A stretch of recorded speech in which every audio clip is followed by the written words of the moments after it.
Muito boa noite a todos. É um grande prazer dar sequência ao nosso primeiro Oncoville Gineco Meeting. Eu sou Daniel, sou radio-oncologista.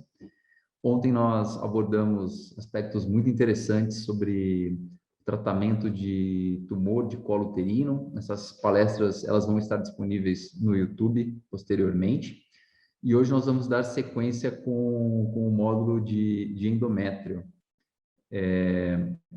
A nossa primeira palestra, ela vai ser do Dr. Reitan Ribeiro, que é cirurgião oncológico do Instituto de Oncologia do Paraná, diretor científico da Sociedade Brasileira de Cirurgia Oncológica, e o tema é cirurgia aberta versus videolaparoscópica versus robótica, abordando os prós e os contras.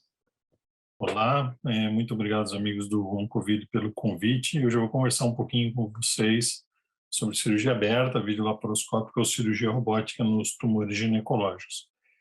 Bom, o meu grande conflito de interesse é que eu sou apaixonado por cirurgia minimamente invasiva, inclusive ministro alguns cursos nessa área, e esse seria o meu grande conflito de interesse. Eu acho que um dos grandes benefícios da cirurgia minimamente invasiva em geral, a gente não está falando só de robótica, mas laparoscópica, robótica, ou seja lá, os futuros métodos que venham aparecer, a precisão, né, é o controle que você tem. Então, por exemplo, esse é um linfonodo aderido a vasos ilíacos externos, vocês estão vendo uma dissecção, como a gente tem um grau de precisão, cada pinça dessa aí com 5 milímetros, né? Como você consegue encontrar planos, às vezes difíceis de você enxergar na cirurgia aberta, usar instrumentos que trabalham com uma precisão muito grande, ressecções que precisam, por exemplo, preservação nervosa, ou que precisam, às vezes, um cuidado especial com preservação da fertilidade, preservação de ovário e outras coisas. De fato, a cirurgia minimamente invasiva tem esse benefício da qualidade da imagem, da proximidade, da precisão. É claro que tudo isso também pode ser feito por cirurgia aberta, e é importante que a gente tenha em mente que um bom cirurgião aberto, um bom cirurgião minimamente invasivo, no geral, eles vão atingir os mesmos resultados, com algumas diferenças em relação ao tempo cirúrgico.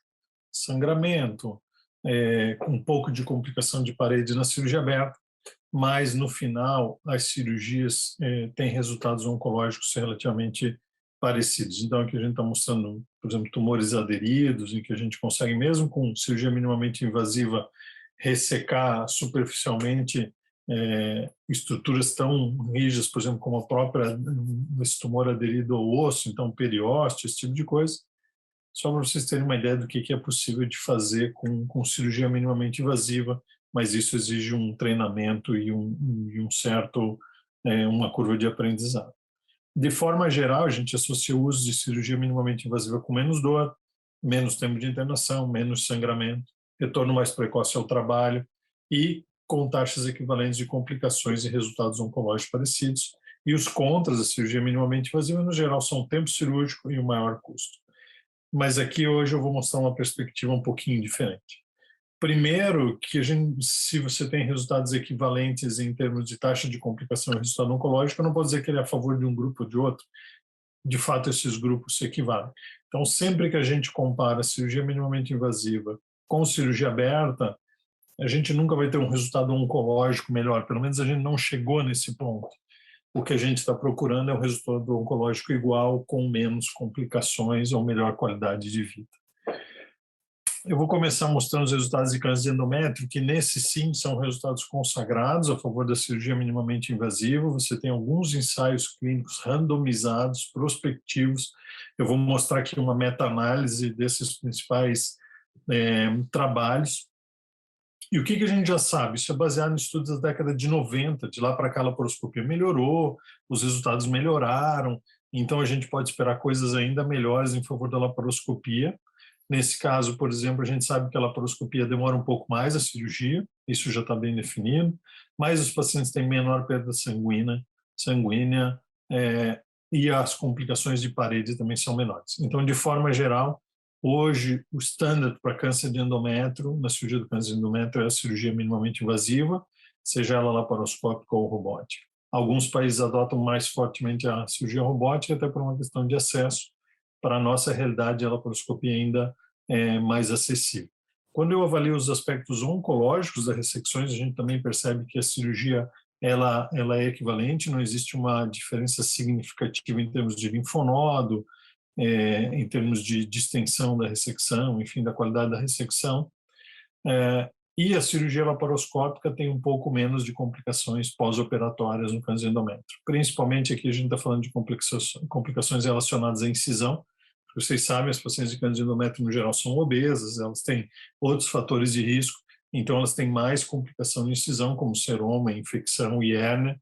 E se eu puder evitar uma laparotomia mediana, melhor para essas pacientes, já que com frequência, principalmente na década de 90, hoje menos, essas pacientes são submetidas à linfadenectomia retoperitoneal, pélvica e retoperitoneal, paraótica, e isso está associado a uma incisão mediana longitudinal que tem um risco de complicação maior.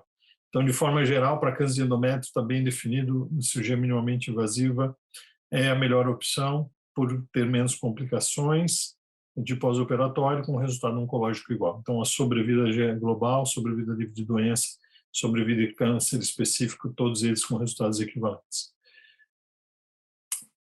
Existe uma ideia, um conceito de que a cirurgia robótica, entrando um pouquinho na robótica, seria uma boa opção, principalmente para paciente muito obeso ou super obeso. Na prática, o que a gente sabe é que a cirurgia robótica, no geral, ela tem melhor preparo da paciente para a cirurgia robótica, uma anestesia melhor, os pacientes vão para uma sala com uma mesa melhor e tudo isso acaba ajudando na realização da cirurgia. Alguns estudos viram um certo benefício nos pacientes obesos, principalmente para a captação de linfonodo sentinela com verde de indocianina. Então, o verde de indocianina, no geral, está mais acessível até nas plataformas de cirurgia robótica hoje do que na de laparoscopia, mas isso está mudando. Quando a gente analisa, esse é uma meta-análise de estudos retrospectivos que compararam cirurgia laparoscópica com cirurgia robótica, na verdade o que viu é que não existe uma diferença em termos de qualidade mesmo nas pacientes obesas, né? O que existe é essa tendência a gente achar que é melhor a cirurgia robótica no obesa, mas na prática não existe uma diferença significativa entre usar robô ou laparoscopia, desde que o paciente esteja bem preparado e você tenha acesso ao linfonodo sentinela com verde de indocianina na laparoscopia. Isso para câncer de endométrio. Bom, agora em relação ao câncer do colo do útero, isso é um tema mais, não diria controverso, porque a evidência científica é bem clara, mas ele gerou mais discussão, não tenho dúvida, isso por conta do resultado desse estudo, que chama LAC, que foi publicado no New England, que é um estudo que randomizou pacientes com câncer de colo do útero para fazer cirurgia aberta ou cirurgia minimamente invasiva, fosse robótica ou laparoscópica. É um artigo do qual nós temos orgulho de ter participado, ele mudou o tratamento das pacientes de câncer de colo do útero. Esse estudo ele randomizou essas pacientes ou para fazer cirurgia aberta ou laparoscópica. Imagina como isso é difícil, às vezes, convencer as pacientes a entrar num estudo como esse. E, de forma geral, que ele mostrou que todas as características dos dois grupos são iguais, são equivalentes, porque, lógico, é um estudo randomizado. A única diferença entre um grupo e outro foi que, na média, a cirurgia aberta tirou um linfonodo pélvico a mais do que a cirurgia laparoscópica. É óbvio que isso não é suficiente para causar uma diferença de sobrevida nos dois braços, mas é um indicativo, talvez, de que a cirurgia fosse até um pouco melhor, em geral, na cirurgia aberta, nesse estudo. Quando o estudo comparou a chance de recidiva, foi um resultado bem significativo a favor da cirurgia aberta. Então, as pacientes com a cirurgia laparoscópica tiveram 4 vezes mais recidivas do que as pacientes com a cirurgia aberta. Além disso, isso também acabou impactando na sobrevida global das pacientes. Enquanto a sobrevida em 5 anos das pacientes submetidas à laparotomia, então cirurgia aberta, ficou na casa de 98%, as pacientes de cirurgia minimamente invasiva na casa de 85%. Então é importante notar aqui que tem uma diferença substancial em termos de sobrevida, e por isso a cirurgia laparoscópica deixou de ser, ou minimamente invasiva, aliás, deixou de ser o padrão para as pacientes com câncer de colo do útero, 1B1, 1B2 ou 1A2 com invasão, ou 1A1 com invasão linfovascular. Então, aquelas pacientes que têm indicação de esterectomia radical, hoje o padrão é esterectomia radical aberta. E essa foi a conclusão do trabalho, gerou muita discussão, muita crítica, mas o fato é que foi um trabalho super bem conduzido, vários centros de referência, e esse é um resultado importante, a gente tem usado isso na prática. É importante também lembrar que, às vezes, quando você faz um estudo numa situação específica, as pessoas pedem, eu acabo extrapolando para outras indicações, outras situações, e às vezes sem parar para revisar a literatura. O fato é que a cirurgia minimamente invasiva na traquelectomia radical se mostrou seguro, existem vários artigos falando sobre isso, e também no estadiamento linfonodal. Então, hoje existem muitas pacientes que vão para a cirurgia para avaliação dos linfonodos, então aquelas pacientes, por exemplo, tumores localmente avançados, para ajudar tanto no controle daqueles linfonodos bulk, como decidir o campo da radioterapia, que seria a linfadenectomia estadiadora. Nesses casos, eu não tenho a menor dúvida em dizer que a cirurgia minimamente invasiva é a melhor opção, porque as pacientes mais rápido conseguem fazer o tratamento, os pacientes se recuperam mais rápido, com menos complicações, e hoje já é uma cirurgia bem menos mórbida. Então, tomar cuidado para não generalizar que não se pode usar a cirurgia minimamente invasiva para qualquer câncer do colo do útero, não é isso, é para pacientes de esterectomia radical, em outros pacientes sim, selecionando, avaliando bem as pacientes, você pode e deve usar. Em relação ao câncer de ovário, aí sim, isso é muito controverso, a evidência na literatura é muito fraca. Por quê? Porque a maioria dos pacientes tem tumores muito avançados, não são bons casos para cirurgia minimamente invasiva. Mas existem algumas situações, sim, que a cirurgia minimamente invasiva é muito bem indicada. Por exemplo, o diagnóstico diferencial das massas anexiais. Aquelas pacientes que vêm sem diagnóstico ou com lesões suspeitas e precisam de cirurgia, a melhor abordagem é a minimamente invasiva. Por quê? Porque você faz o diagnóstico, muitas delas têm lesões benignas, elas não precisam de uma laparotomia, né? E aquela parte de pacientes que têm câncer de ovário, uma parte delas tem tumores iniciais que vão poder ser estadiados devidamente por cirurgia minimamente invasiva. Então, a laparoscopia para o estadiamento cirúrgico, né, dos tumores iniciais se mostrou seguro. Então, isso aqui é um estudo, né, uma análise retrospectiva do Banco de Dados de Câncer dos Estados Unidos, com tumores iniciais, comparou laparotomia com cirurgia laparoscópica para estadiamento e mostrou aí uma sobrevida global equivalente para os dois métodos. Então, se você se deparar com um tumor inicial, às vezes aquela paciente já foi operada e ela vem para completar o estadiamento, ou em outras situações que você faz o diagnóstico e faz o estadiamento na cirurgia, a cirurgia minimamente invasiva funciona muito bem. A outra situação que eu acho que é uma ótima indicação para a cirurgia minimamente invasiva são aquelas pacientes que têm um carcinoma, têm uma doença avançada, e você precisa decidir se ela vai para a neoadjuvância ou se você vai cito-reduzir primário. Nesses casos, a laparoscopia é especialmente interessante, por quê? Porque eu evito fazer uma laparotomia, e aí às vezes descobri que a paciente não pode ser cito-reduzida, e eu encaminho essa paciente para a neoadjuvância. Só que isso associado a um monte de complicações da cirurgia, de atraso e tudo, ao passo que se eu faço uma laparoscopia, eu vejo que o tumor não é ressecável, eu mando para a neoadjuvância, isso pode ser iniciado quase que imediatamente, né? Em 1, 2 dias essa paciente pode estar fazendo químio, mas às vezes eu faço uma laparotomia e eu acabo postergando a quimioterapia dessa paciente. Então é uma opção muito interessante, eu diria que hoje é padrão de avaliação de paciente de citoredução a cirurgia minimamente invasiva. Para isso, a gente usa um score que chama score de Fagotti, que é um score italiano, que avaliou criou uma série de critérios para você dizer se essas pacientes podem ir direto para a cirurgia de citoredução ou se elas devem ir para a neoadjuvância, baseada na chance de você conseguir remover todo o tumor dessas pacientes. Então, esse score que foi chamado de Fagotti foi criado em 2018, revisado em 2015, e basicamente para que ele fazia? Olha, a gente vai olhar se o paciente tem muita carcinomatose, se tem um mental cake, se tem carcinomatose no diafragma, retração do mesentério, infiltração do intestino, infiltração do estômago, metástases, grande quantidade de metástases hepáticas. Então, o cirurgião olha esses fatores, vai considerar a pontuação de cada um desses fatores. No geral, a gente considera 2 pontos para cada um desses critérios positivos. E se a paciente tiver 4 ou mais critérios positivos, a chance de você reduzir ela completa é praticamente zero nesse estudo. Então, não vale a pena, por exemplo, você converter para uma laparotomia e tentar reduzir, porque você não vai conseguir. E isso que a gente está falando aqui nos melhores centros do mundo de tratamento de câncer de ovário, que é em Roma, que fez esse estudo. Então, quando a gente avalia as pacientes, elas têm um score maior que 8, essas pacientes vão imediatamente para a neoadjuvância, a gente não perde muito tempo tentando uma citoredução, que fatalmente vai acrescentar morbidade e não vai trazer benefício para os pacientes.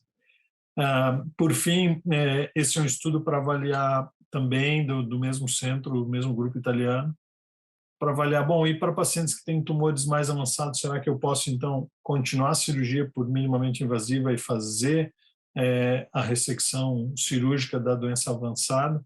Então, esse é um estudo que avaliou um caso controle, então, um estudo pequeno, um poder estatístico também limitado para definir conduta, mas nesse estudo que eles fizeram um caso controle, avaliando ressecção citoredução laparoscópica aberta, eles viram que até citoredução laparoscópica poderia até ser melhor. Aqui tem um grande viés, que é quem vai para a citoredução laparoscópica são os pacientes que têm menos doença. Então, evidentemente, existe uma forte tendência dos pacientes terem um resultado oncológico melhor, mas uma das coisas interessantes, eu diria, é a redução do tempo entre a cirurgia e o início da quimioterapia, o que é importante nas pacientes de câncer de ovário. Quando eles avaliaram a sobrevida mediana, né, sobrevida de doença mediana das pacientes, dos dois grupos, a linha sólida, que é as pacientes da laparoscopia, a linha pontilhada da cirurgia aberta, estão mostrando um benefício para a laparoscopia. Mas aqui eu diria, basicamente, deve ter sido um viés de seleção. Por quê? Porque a cirurgia aberta ou laparoscópica é a mesma. Né? Muda a via de acesso, muda talvez um pouco o tempo para começar a químio, se ela não tiver complicação, mas eu diria que, no máximo, a laparoscopia tem que ser igual à laparotomia. Por isso, também, as pacientes que fazem cirurgia aberta, elas têm uma boa indicação, continua sendo o padrão. Bom, Reiter, você não falou de cirurgia robótica. Eu não falei de cirurgia robótica basicamente porque a cirurgia robótica é uma laparoscopia. Então, ela é uma boa via de acesso, é uma boa opção para os pacientes, mas não existe uma evidência científica robusta dizendo que ela é melhor do que a cirurgia laparoscópica. E, de fato, para 99% dos casos, ela não é melhor. Ela é equivalente. Talvez ela seja melhor para os pacientes com algumas doenças que precisam de cirurgias específicas, eu vou dar minha opinião pessoal sobre isso, ou em algumas situações específicas mesmo, de obeso, de fato, a impressão que a gente tem é que ajuda e tem uma série de outras coisas. Então, pessoalmente, quem são os pacientes que eu acredito que se beneficiam da cirurgia robótica? São aquelas pacientes de cirurgias mais complexas. Então, por exemplo, essa aqui é uma cirurgia de neovagina, a gente está fazendo uma neovagina com ilho. Então, você pega o ilho, sutura lá no introito da vagina, é uma paciente pós-desanteração que foi encaminhada para a reconstrução da vagina. Então, a gente pega o ilho, dobra ele, porque o ilho tem um diâmetro pequeno, não seria suficiente para reconstruir a vagina, e a gente faz uma sutura do ilho e cria uma neovagina, né, um novo tubo. O que eu queria chamar a atenção, basicamente, é que você tem muita sutura, é uma cirurgia que você precisa de mais paciência para ela ficar boa, e aí, nesses casos, o robô, de fato, ele ajuda, principalmente em cirurgias, ou que você tem um acesso muito difícil, muito fundo na pelve, por exemplo, cirurgias que precisam de dissecção nervosa, de raízes sacrais, esse tipo de situação, ou muita sutura, de fato o robô acaba sendo mais confortável e pode ajudar no resultado com as pacientes. Então, aqui no final, só para vocês verem o aspecto da neovagina robótica. Então, na prática, acredito que sim, a cirurgia robótica pode ajudar nas cirurgias de alta complexidade e numa cirurgia específica, que é alta complexidade, que é a traquelectomia radical, o resultado, a impressão que a gente tem é que fica melhor, é uma cirurgia que fica melhor realizada. Nas desanterações pélvicas também, muita sutura, muita reconstrução, o robô ajuda, e ele tem uma menor curva de aprendizado. Então, para cirurgias muito difíceis, às vezes as pessoas não conseguem por laparoscopia, mas ele consegue usando o robô. Bom, para levar para casa, eu queria dizer para vocês que as três cirurgias são factíveis. Uma boa cirurgia aberta é sempre uma boa opção, uma boa cirurgia laparoscópica como opção, e assim com a robótica. Então, são armas diferentes, são opções diferentes que podem chegar no mesmo resultado. A gente não deve achar que a única opção é essa ou aquela. É preciso tomar um pouquinho de cuidado. A cirurgia tem muito de artesanal, né, ainda, e todas elas são boas opções. Queria chamar a atenção que o primeiro é o resultado oncológico. Você não deve, independente da paixão que você tem por um método, considerar que o método antecede a indicação oncológica. Não é assim. Como oncologista, você é obrigado a oferecer o melhor resultado oncológico e depois a via de acesso é uma escolha secundária. Respeitar as evidências científicas. Eu sei que às vezes elas vão contra a nossa crença pessoal ou contra o nosso interesse. Sempre a evidência é usar a melhor evidência para você oferecer o melhor tratamento para os pacientes. É importante lembrar sempre que aqui os resultados têm equivalência oncológica com a cirurgia aberta, que é o padrão. A gente não conseguiu ainda, com a minimamente invasiva, melhorar o resultado oncológico. Isso não acontece. O que a gente quer sempre é igualar e ter menos complicação, menos dor, retorno mais precoce ao trabalho. E por isso, né, a única cirurgia que eu diria hoje que está bem estabelecido que não tem equivalência oncológica é para esterectomia radical no câncer do colo do útero, a favor da cirurgia aberta. Então, tomar cuidado com a indicação de cirurgia minimamente invasiva para os pacientes de esterectomia radical.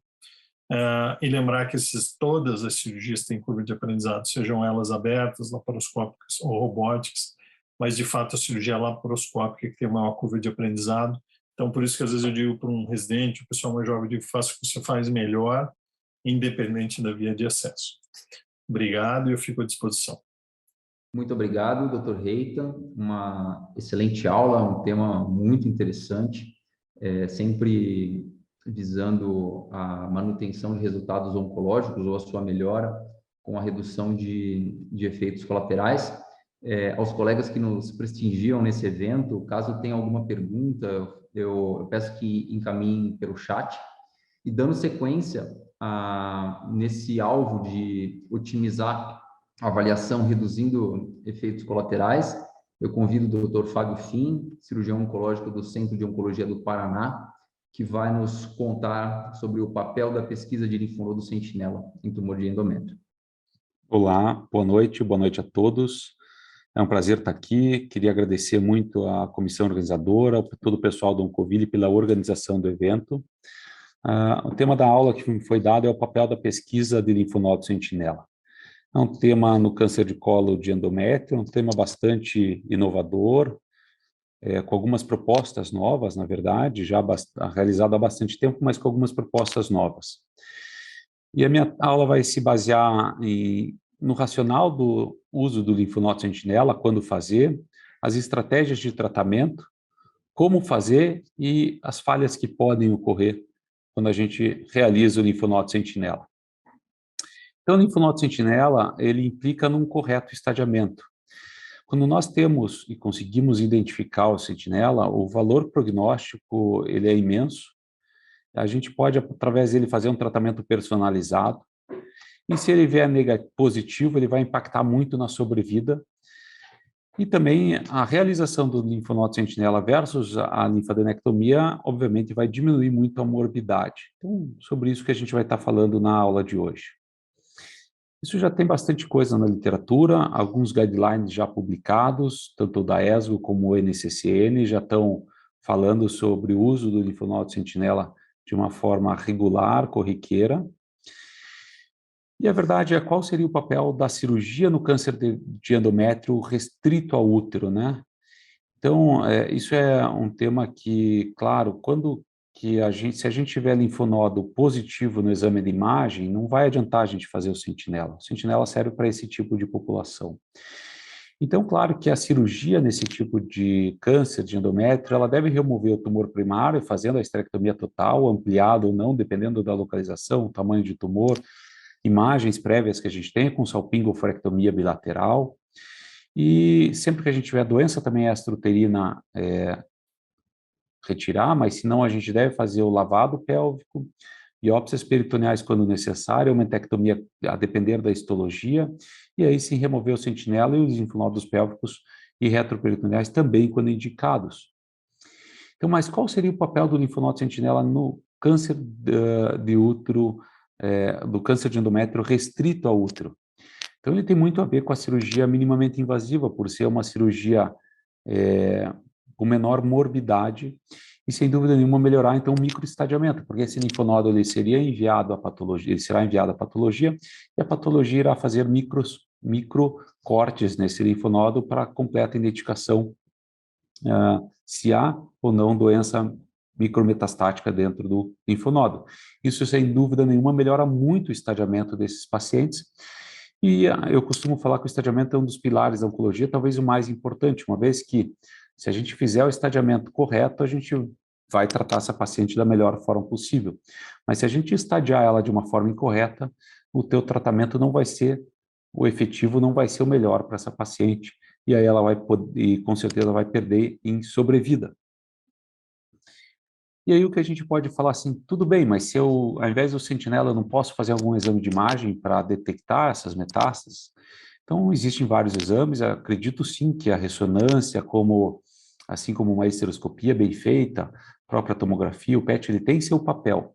Mas esse trabalho bem interessante mostrou que há uma taxa de falso negativo muito importante, em torno de 54%, ou seja, está deixando de passar algumas células, ou algum linfonodo positivo está deixando de ser identificado no exame de imagem.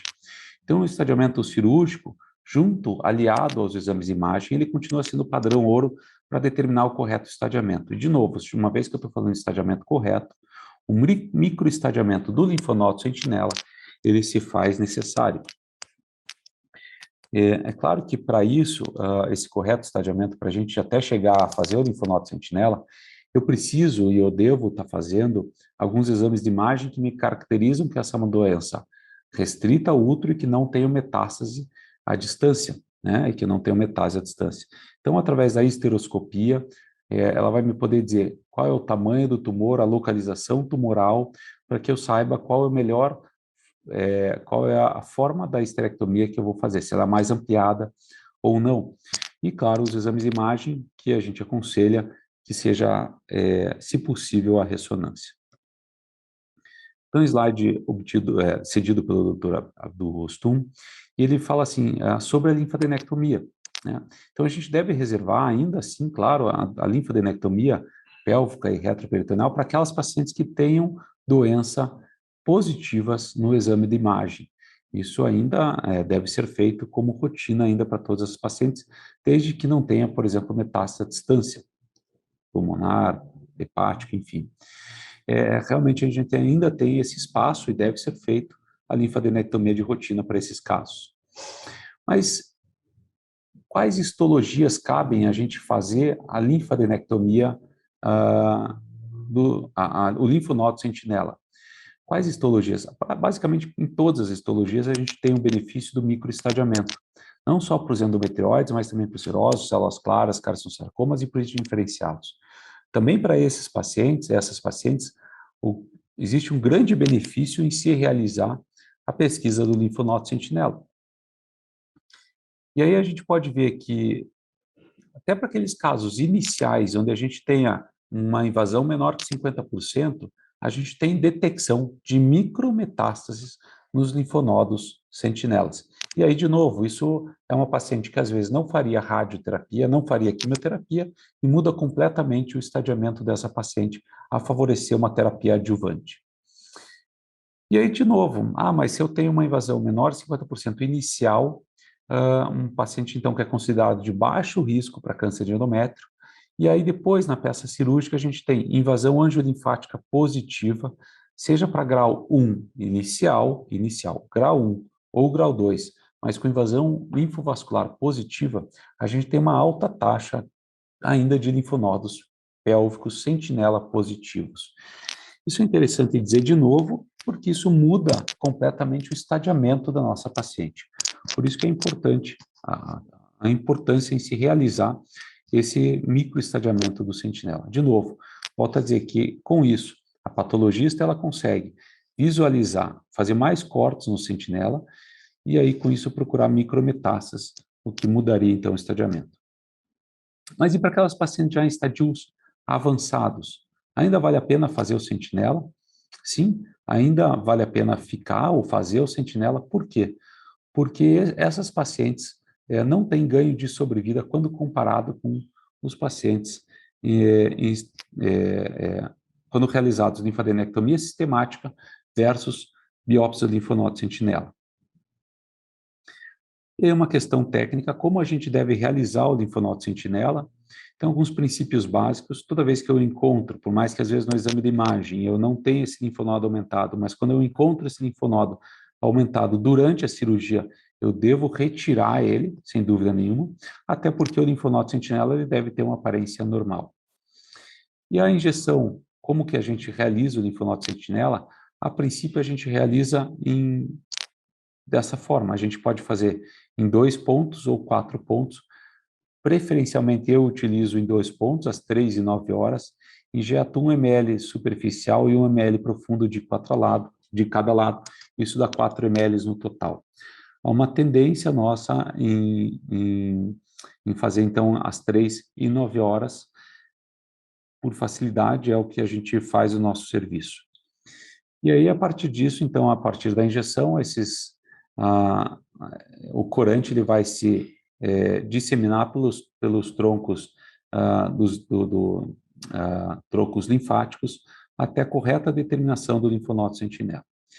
E aí a gente tem grande dúvida se a gente pode usar o azul ou o green, a indocianina.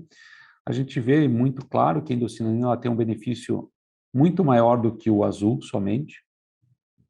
Entretanto, a gente sabe que há um grande problema em realizar a indocianina por ser ainda um material em que algumas operadoras de saúde não fornecem, não pagam, e é um material hoje relativamente caro para alguns pacientes. Infelizmente, não é acessível a todo mundo, também porque não adianta só ter o corante, mas precisa ter todo um equipamento voltado para que ele funcione, e esse equipamento acaba custando um pouco mais, por isso que não é realizado ainda em todos os centros. Mas sim, quando a gente compara com o azul, ele é muito superior. Então, aqui de novo, a foto, a gente tem a injeção. Hoje a gente utiliza na diluição de 25, o frasco de 25 miligramas.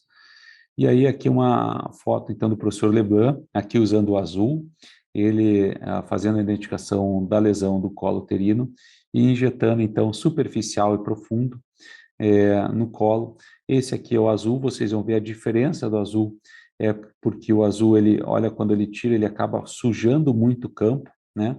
Que o professor Leblanc ele vai colocar em 4 pontos, mas eu acho que esse é um dos, além da menor taxa de detecção, o azul ele acaba borrando um pouco mais o campo, isso, claro, na abertura da cervix ou da vagina, vai dificultar a correta identificação do local exato, ou em alguns casos pode dificultar a correta identificação do local exato do corte, da secção. Basicamente, eu coloquei aqui 10 formas da gente identificar, passos para que a gente identifique o linfonodo sentinela. E aqui, o número 1 é a correta injeção do corante. Eu acho que essa talvez seja a principal dificuldade para que a gente consiga identificar o linfonodo sentinela, essa seja, sem dúvida nenhuma, a forma mais, a principal fase da detecção. Porque se a gente injeta errado, o linfonodo ele não vai curar. Se a gente injeta com a agulha um pouquinho mais oblíqua, ele não vai curar. Então, a correta injeção junto ao colo do útero, que a agulha ela fique paralela à cervix, ela é fundamental para que o corante chegue no local certo.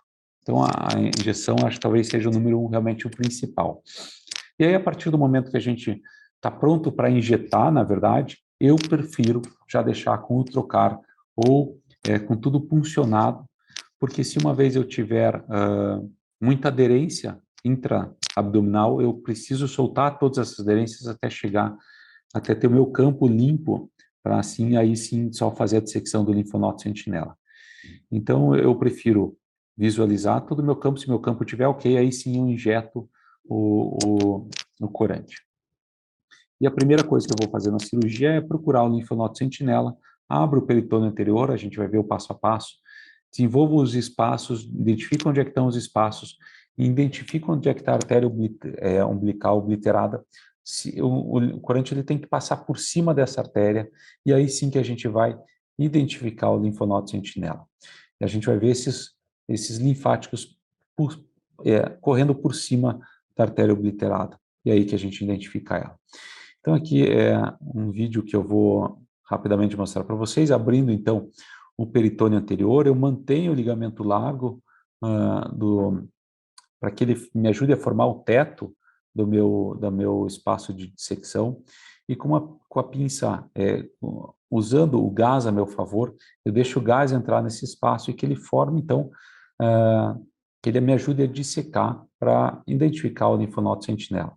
E aí, claro, de novo, eu volto a procurar todas as minhas estruturas, todos os meus limites anatômicos, para aí sim ir lá identificar, ir atrás do linfonodo. Então, somente após eu abrir todos os espaços, identificar meus limites anatômicos, que eu vou atrás do linfonodo sentinela. Então, vocês puderam ver aqui o ureter, vocês vão ver aqui a obliterada aqui, já mostrando aqui, e a gente já vê, então, em cima da artéria obliterada, cruzando, então, por cima dela, alguns troncos linfáticos concorrente com o azul patente, passando por cima.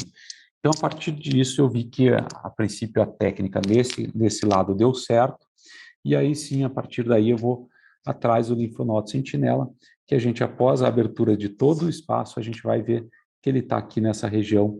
Olha só que bonitinho os troncos linfáticos vindo para o linfonodo sentinela aqui, tá bom?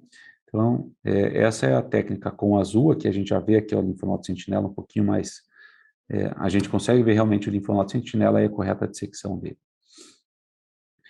Aqui é na pelve do lado esquerdo, aqui é uma técnica, então, com a indocianina. Então, de novo, a mesma coisa, a abertura dos espaços, vocês estão vendo aqui o ureter, a bifurcação das ilíacas, a gente vai acionar, nesse caso é a RAC que a gente aciona, o escuro, a gente vê o tronco linfático cruzando sobre a artéria obliterada, e aí a gente vai ver aqui o tronco subindo aqui para a bifurcação, mas lá embaixo é o primeiro linfonodo a receber, então ele não está, por mais que ele continue cruzando aqui os linfáticos, o primeiro linfonodo é esse daqui, que está abaixo da veia ilíaca, está identificado ali, a gente sabe a hora que está retirando ele, porque ele fica com essa coloração. Algumas falhas podem ocorrer, isso é bem verdade, e para evitar essas falhas, a gente deve reconhecer os limites anatômicos e, claro, sem dúvida nenhuma, padronizar a nossa técnica. Então, se a gente fizer sempre da mesma forma, isso vai fazer com que a gente diminua as falhas. Volto a dizer, a falha, muitas vezes, é a não identificação do linfonodo sentinela. E para isso, existe essa curva de injeção, de aprendizado, que é uma curva bastante penosa, eu vou dizer para vocês, porque eu tive, acho que acredito que muitos aqui que fazem o linfonodo sentinela já tiveram, já passaram por isso, e às vezes a correta colocação da agulha, e aí sim a dissecção correta, a fim de abrir os espaços e não já ir direto no linfonodo e cortar o tronco, e aí você acaba perdendo, você não sabe para onde foi o sentinela. Então, essa estratégia de tratamento ela é muito importante. Se a gente errar, a gente vai estar errando com a estratégia nossa prévia da cirurgia, né? Isso não deve acontecer. Então, de novo, acho que a falha é a injeção de uma forma equivocada, ela vai nos atrapalhar. A gente deve sempre, a gente sabe que o azul, ele nem sempre é identificado os dois lados bilateral, a gente tem uma taxa de detecção, conforme vocês viram, em torno de 60%, 70%, isso, então, existe um grupo de pacientes onde a gente não vai conseguir fazer o sentinela. Lembrar que o sentinela é aquele primeiro linfonodo que aparece, por mais como vocês viram no vídeo, tenham subindo o tronco aqui para cima, mas o primeiro linfonodo é aquele que cruza a artéria obliterada, é ele que vai ser o primeiro linfonodo, às vezes ele não está lá embaixo, às vezes ele está lá em cima. Né? E nem sempre tudo que a gente tira é sentinela, isso pode acontecer, está descrito em 3 a 5% dos casos onde a gente tira o que está corado não é sentinela, isso está descrito na literatura, escrito pela memória, então não é só com a gente que acontece, isso acontece em todos os serviços. E, de novo, dizer a razão pelo linfonodo sentinela, além do microestadiamento, da gente poder, muitas vezes, parar só no sentinela, em que as curvas de sobrevida não mudaram o benefício para aquelas pacientes que fizeram linfadenectomia total. E estendo isso a alguns trabalhos publicados, que eu não tive tempo de colocar aqui, mas para subtipos mais agressivos também. Mas a grande vantagem da gente parar na linfadenectomia é evitar a morbidade parar no sentinela, é a gente evitar a morbidade da linfadenectomia, que a gente sabe que isso pode acontecer. Né? Então, eu acho que, como forma geral, a minha mensagem é bem clara, eu acho que deve ser realizado por um time que costumeiramente faça o sentinela, pois essa correta identificação não é fácil, mas ela, mesmo assim, ela é o padrão ouro, pois permite um correto estadiamento da paciente com toda a equipe.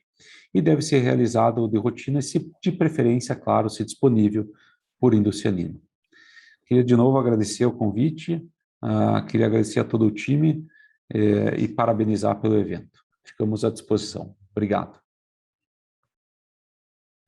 Obrigado, Dr. Fábio, pela aula excelente e clara, abordando assuntos muito importantes, como a precisão do estadiamento e também a personalização que a estratégia do linfonodo sentinela permite, reservando a linfadenectomia para um grupo menor de pacientes, pensando aí em qualidade de vida.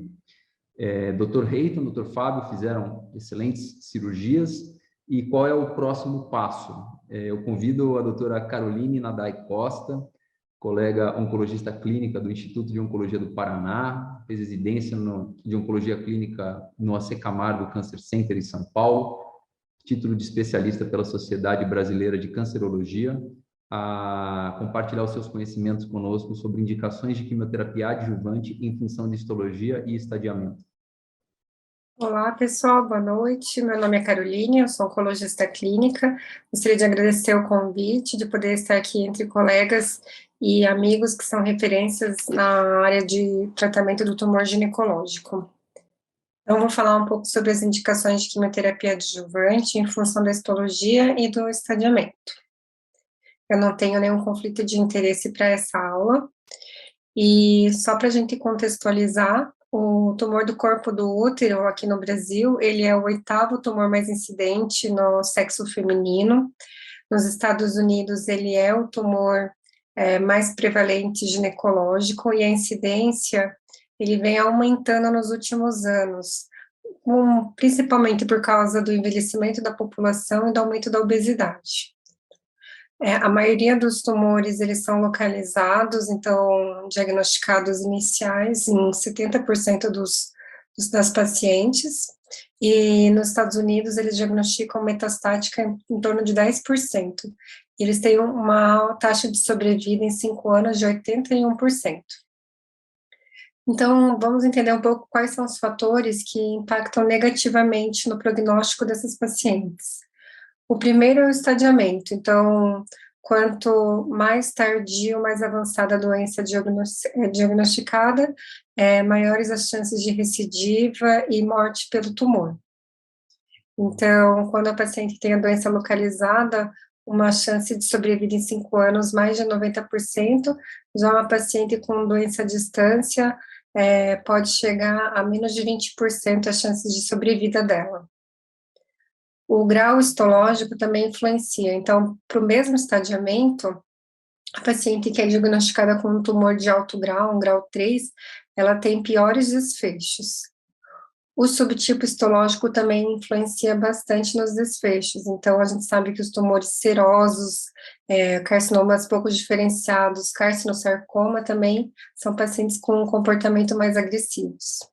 Com relação aos tumores de células claras, eles normalmente são classificados como de alto risco, mas a literatura é um pouco conflitante ainda, porque tem um subgrupo de pacientes que têm a mutação de P53, e esses sim vão ter um pior desfecho, mas em geral a gente classifica eles como subgrupo de alto risco. E agora também a gente considera o grupo molecular das pacientes.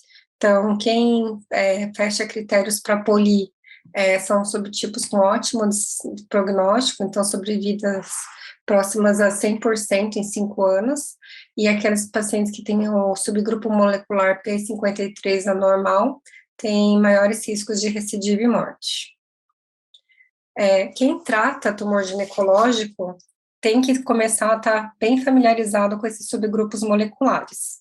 Eles foram descritos pelo TCGA em 2013, a partir do sequenciamento do DNA, e agora a gente já consegue aplicar na prática clínica usando métodos diagnósticos mais acessíveis, como, por exemplo, imunohistoquímica para P53 e também para proteínas do gene de reparo do DNA. E a gente precisa, na verdade, de um teste molecular, que é o sequenciamento de DNA para mutações do domínio poli, para poder fechar esses 4 grupos e conseguir aplicar isso na decisão de tomada de tratamento. Então, vamos conhecer um pouco esses 4 grupos, porque, além de prognósticos, eles também são preditivos de resposta a algumas terapias. Então, o grupo poli, então 10% dos tumores têm esse perfil, geralmente são pacientes mais jovens e mais magras, e com excelente prognóstico. Então, normalmente a quimioterapia não agrega nenhum benefício nos resultados dessas pacientes. O outro grupo, então, é o paciente com instabilidade de microsatélites, que corresponde a 30% dos carcinomas de endométrio, e ele tem um prognóstico intermediário. Ele está associado com síndrome de Lynch, então 10% das pacientes com instabilidade de microsatélites fecham critérios para Lynch, e ele prediz resposta à radioterapia e à imunoterapia. O subtipo mais comum é esse subtipo número de cópias baixo, que é o subtipo hormonal. Então, normalmente a gente encontra em pacientes com IMC mais alto, com histórico de terapia de reposição hormonal.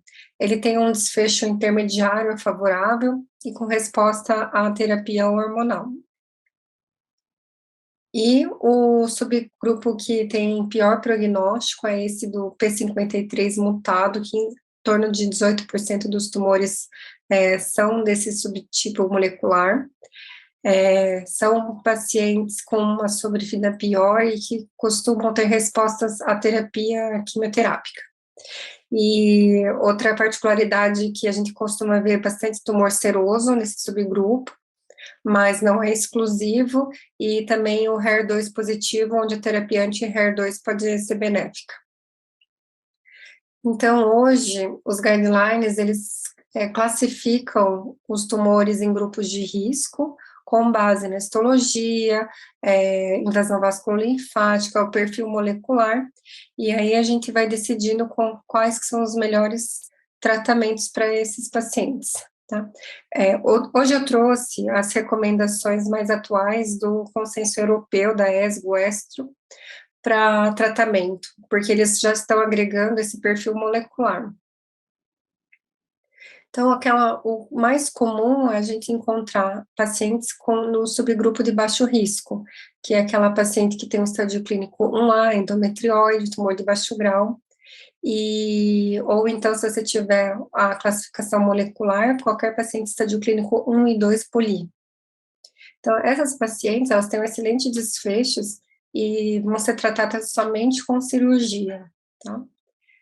E acho que o papel da quimioterapia começa a ficar mais claro aqui nesse subgrupo de paciente, que na verdade é 15%, a maioria dos pacientes, que são aquelas pacientes com estadio clínico 3 ou 4 que foram ressecadas, o subgrupo molecular P53, ou aquelas pacientes com histologias desfavoráveis. Então, o papel da quimioterapia, então, já está bem estabelecido nesse grupo já há alguns anos, quando a gente comparou fazer quimioterapia para essas pacientes ou fazer radioterapia. E o grupo que foi submetido à quimioterapia teve um ganho de sobrevida global na casa de 10%. Nesse primeiro estudo, era um esquema de quimioterapia tríplice com doxorubicina, cisplatina e paclitaxel. Mas esse não é o esquema que a gente faz hoje no dia a dia. Então, os esquemas mais antigos já foram comparados com o esquema de carboplatina e paclitaxel, e o que a gente tem já com acompanhamento de longa data é que foram equivalentes em termos de sobrevida global, mas o esquema duplo, que é a platina e paclitaxel, ele tem menos toxicidade. Então, hoje, o tratamento quimioterápico do câncer de endométrio, a base é carboplatina e paclitaxel. Bom, não é um esquema sem toxicidade, então a gente vê bastante anemia, queda de imunidade, queda de plaquetas, e principalmente neuropatia, que pode ser persistente a longo prazo, mas com uma baixa taxa de descontinuação e baixa toxicidade grave. Então, a maioria dos efeitos, eles são manejáveis ali mesmo durante o tratamento. Mas, mesmo assim, a gente ainda estava tendo bastante recidiva local, principalmente recidiva nodal. Então, isso é um racional, por que não acrescentar? Então, em vez de só quimioterapia, a gente não acrescenta a radioterapia no tratamento das pacientes e tentar melhorar ainda mais esses desfechos. Então, acho que hoje, na nossa prática clínica, a gente tem os dois principais estudos que norteiam a nossa conduta de tratamento. Paciente, então, o Portec 3, ele avaliou justamente isso. Então, fazer quimio e radioterapia combinada, seguido de mais 4 ciclos de quimioadjuvante, ou fazer só radioterapia. Nesse estudo, incluiu também pacientes com estadio clínico iniciais. Com um acompanhamento um pouco mais longo de 7 anos, o que esse estudo mostrou é que pacientes que fizeram tratamento combinado com quimio e rádio tiveram uma maior sobrevida global, uma maior sobrevida livre de doença. Mas quais foram os grupos que mais se beneficiaram? Então, paciente com estadio clínico 3 e pacientes com histologias serosas. Depois, quando foi feita uma análise do subgrupo molecular do Portec, eles também repararam que o único subgrupo molecular que teve um benefício da adição da quimioterapia foi o grupo P53 mutado. Não é um esquema isento de efeito colateral, então o subgrupo quimio-radioterapia teve mais toxicidade aguda e tardia relacionada à neuropatia, tá bom? Mas aí com ganho de sobrevida, então ele é uma opção de tratamento para esse subtipo de paciente, tá? Um outro estudo que a gente tem nesse cenário é o estudo do GOG 258. Então, o que esse estudo fez? Ele comparou quimio e radioterapia do mesmo jeito do Portec, concomitante e depois mais 4 ciclos sequenciais, ou 6 ciclos de carboplatina e paclitaxel. A maioria das pacientes era no estadio clínico 3. E o que esse estudo viu foi que, com acompanhamento médio de 5 anos, não houve diferença em sobrevida livre de doença nos 2 grupos de tratamento, tá? Qual que foi a principal diferença vista? Então, pacientes que fizeram quimioterapia tiveram uma maior chance de recorrência nodal pélvica e paraórtica. Pacientes que fizeram e os pacientes que fizeram quimio-radioterapia no grupo tiveram maior chance de recorrência à distância. Com relação à toxicidade, as toxicidades foram bastante semelhantes, a maioria das toxicidades foram agudas e relacionadas à mielotoxicidade, mas uma qualidade de vida ligeiramente inferior, referida pelos pacientes no braço combinado, tá?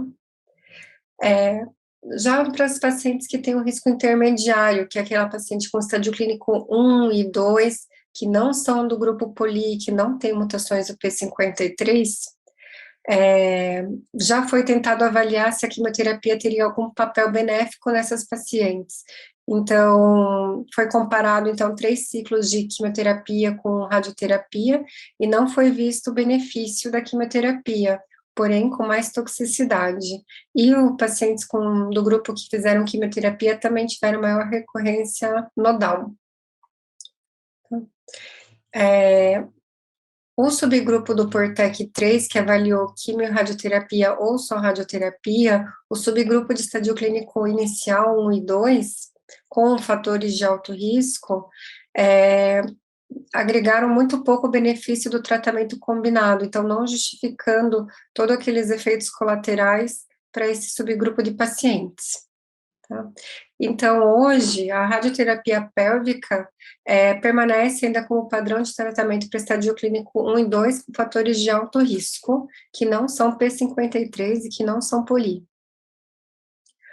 Mas a gente é quimioterapeuta e a gente não desiste nunca, então ainda tem estudo em andamento, avaliando em vez de 3 ciclos, 6 ciclos de quimioterapia, se tem algum benefício nesses pacientes com tumores mais iniciais, ainda sem resultados, e o Portec 4A, que está randomizando pacientes com tumores estadio clínico 1, com risco intermediário, justamente com base nos perfis moleculares. Então, paciente que tem do subgrupo poli é um prognóstico favorável, então, vão ser randomizadas só para observar. Paciente que tem mutação de P53, a gente sabe que é uma tendência a pior as evoluções, estão randomizadas a radioterapia, e alguns outros subgrupos para bracterapia. Então, é um estudo que ainda está randomizando, e o objetivo principal é reduzir o excesso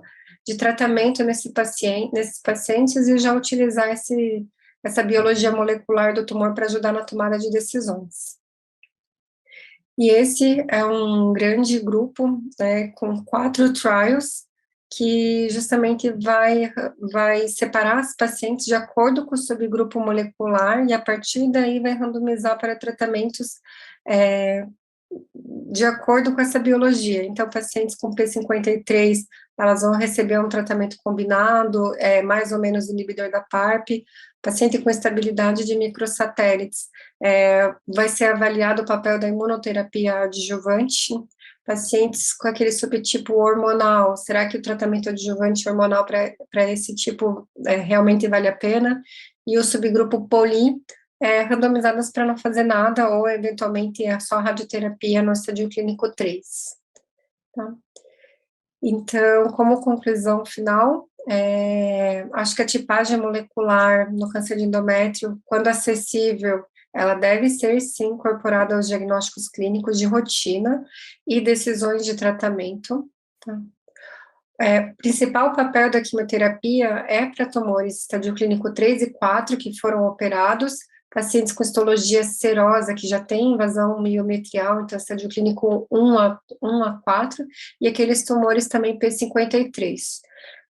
A combinação de quimiorradioterapia concomitante ou sequencial, eventualmente somente quimioterapia, são todos protocolos aceitáveis de acordo com o PORTEC 3 e com o GOG 258. E nós usaremos agora esses fatores moleculares também para definir novos tratamentos, e provavelmente tratamentos mais eficazes, como, por exemplo, imunoterapia, com aumento do número de trials.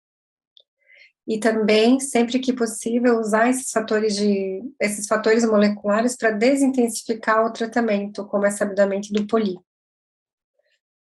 Agradeço a todos, fico disponível para retirar dúvidas e até mais. Muito obrigado, doutora Caroline, excelente aula. Agora nós vamos para a nossa última aula. Caso os colegas tenham perguntas, por gentileza, encaminhem via chat, vai ser um prazer discuti-las. A gente vê um foco crescente, muito importante na personalização com esses subgrupos e sem dúvida, nossos pacientes têm muito a ganhar com isso. Para a nossa última aula, eu convido a doutora Paula Régio Soares, minha colega radio-oncologista, graduada em Medicina pela Universidade de Mogi das Cruzes, em São Paulo, fez residência em Clínica Médica no Hospital Santa Marcelina, também em São Paulo, residência em Radioterapia no Hospital AC Camargo, médica do Serviço de Radioterapia do Oncoville. Ela vai abordar avanços em radioterapia na adjuvância de tumores endometriais.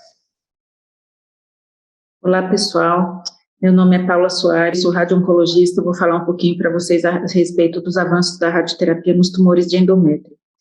Considerando que hoje nós temos evoluído bastante em relação aos tratamentos com radioterapia, hoje nós vamos debater um pouquinho sobre essa possibilidade, se realmente, em relação aos tumores de endométrio, a gente tem progredido com esse tipo de abordagem.